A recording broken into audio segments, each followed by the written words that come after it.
हारिनि जय बर' हारिनि जय बर' हारिनि गमामायैनो मोनद' हारिनो एसटि होमारोब्ला थाखानाय एसटिफ्रा गाज्रियैनो गोहोम गोलैगोन। बिश्वजित दैमारि बिथाङा गावनो सासे बर' जानानैब्लाबो मैयाहाय ग्रुप अफ मिनिस्टार्सनि मोनद' हारिफोरनो एसटि होनायनि सायाव इन्टारिम रिपर्टखौ एसेम्ब्लियाव डिसकासन गैयालासे पास खालामदों। ग्रुप अफ मिनिस्टार्सनि इन्टारिम रिपर्टआवहाय थाखानाय एसटिफ्रा मोनद' हारिनो एसटि होयोब्ला जेबो गोहोम गोलैया होननाया नंखाय। मोनद' हारिफोरल' जे होनो हारिफ्रा मोनद'ल' नङा, नाथाय 100टानि बारा।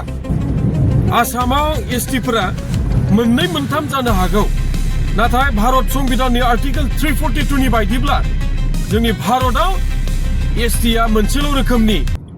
बयनोबो गाहाम हामलायथि जासिहरग्रोबाय।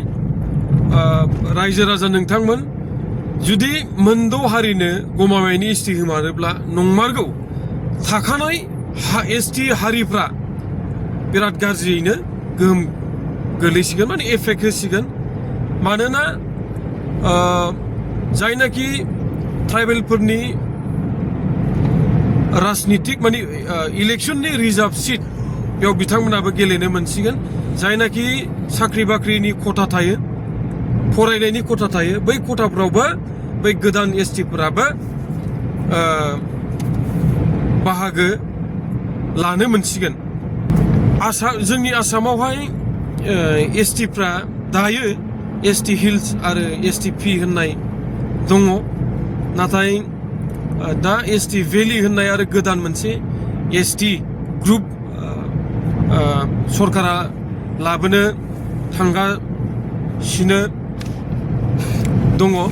नाथाय जोङो जेब्ला भारतनि संबिधानखौ नायो अब्ला बै संबिधाननि आर्टिकेल 342आव लिरनाय दं जे भारतआव एसटिआ मोनसेल' रोखोमनि।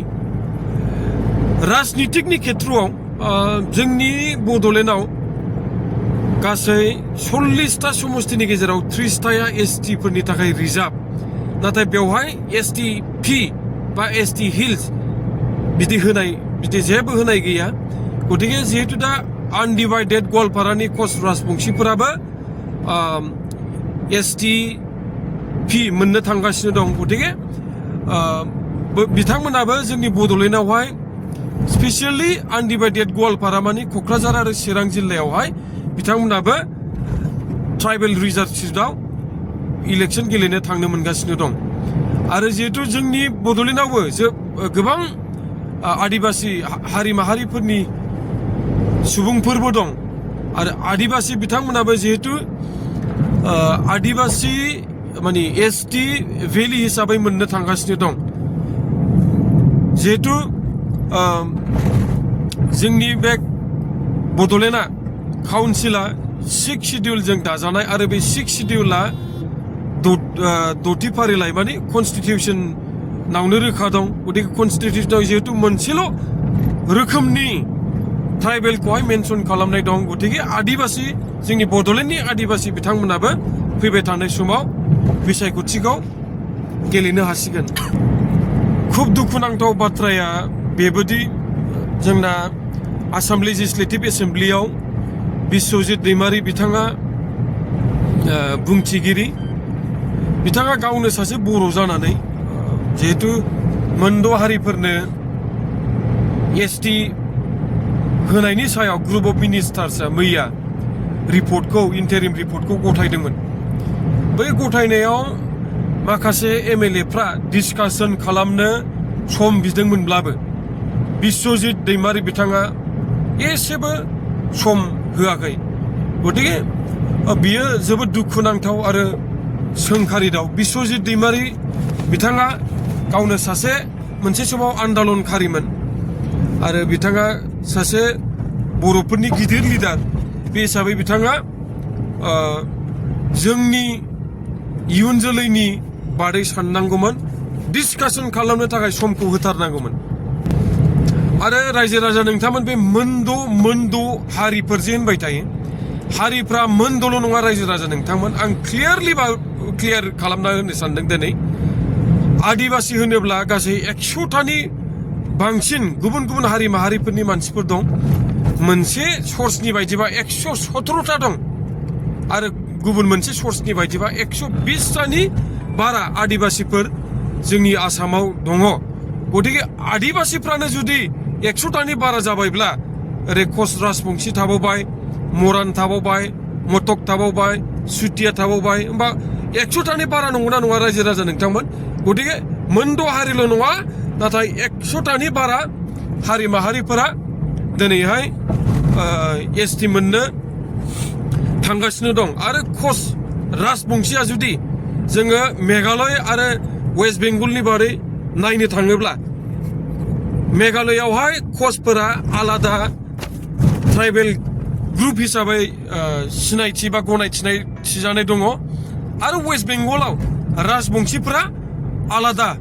कच राजबंशी हिसाबै नङा नाथाय राजबंशी हिसाबै आलादा हारि हिसाबै गनायथिनाय दङ आरो बिथांमोननि जायनाखि राजबंशी राव बेयो वेस्ट बेंगलाव अफिसियेल लेंगुवेज गतिके जों जुदि कच आरो राजबंशीफोरखौबो गुबुन गुबुन हारि होननानै हमोब्ला आरो मोनसे बारायबावबाय गतिके आं बेखौनो बुंनो सानदों जे 6टा हारिल' नङा नाथाय 100टानि बारा गुबुन गुबुन हारि माहारिनि मानसिफ्रा दिनैनि दिनाव एसटि मोननो थांगासिनो दङ जोङो जोंनि गोबां आफादफोर आरो गोबां दैदेनगिरिफोरखौ बुंनाय नुदों जे जुदि बै हारिफोरनो एसटि होनो थांनायाव थाखानाय एसटिफ्रा जेबो गोहोम गोलैयाबा एसटि होनायाव जेबो आपत्ति गैया नाथाय जोङो ग्रुप अफ मिनिस्टारनि इन्टारिम रिपर्टखौ फरायनानै नुबाय आरो बाव क्लियारलि बुजिनो हायो जे थाखानाय एसटिफोरनि जायनाखि राजनितिक जायनाखि साख्रि बाख्रि आरो फरायनायनि खेथ्रआव खथाफोर दङ बियो दिनैहाय एफेक्ट जानो थांगासिनो दङ गतिके नोंथांमोनाबो नोंथांमोननि जायनाखि सिगांनि बिबुंथि बा स्टेटमेन्ट बेखौ लाफिननांसिगौ मानोना जोंनि थाखानाय ट्राइबेलफोराहाय गमामायैनो खहा जानो थांगासिनो दङ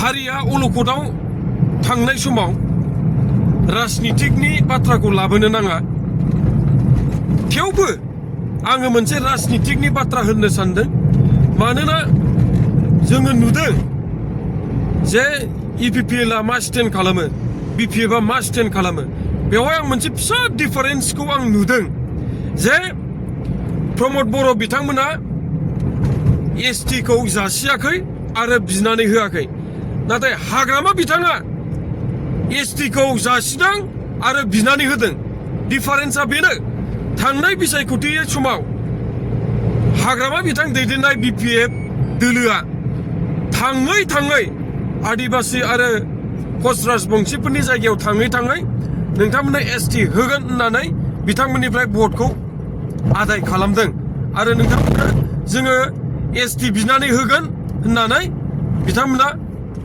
बुंदों गतिके हाग्रामा बिथाङा गावनो मोनसे समावहाय सिलाय गुलि अरनानै जोंनि बर' हारिनि इयुननि थाखाय गावखौनो गाव बावसोमदोंमोन नाथाय दिनैनि दिनावहाय बे एखे हाग्रामा महिलारि बिथाङा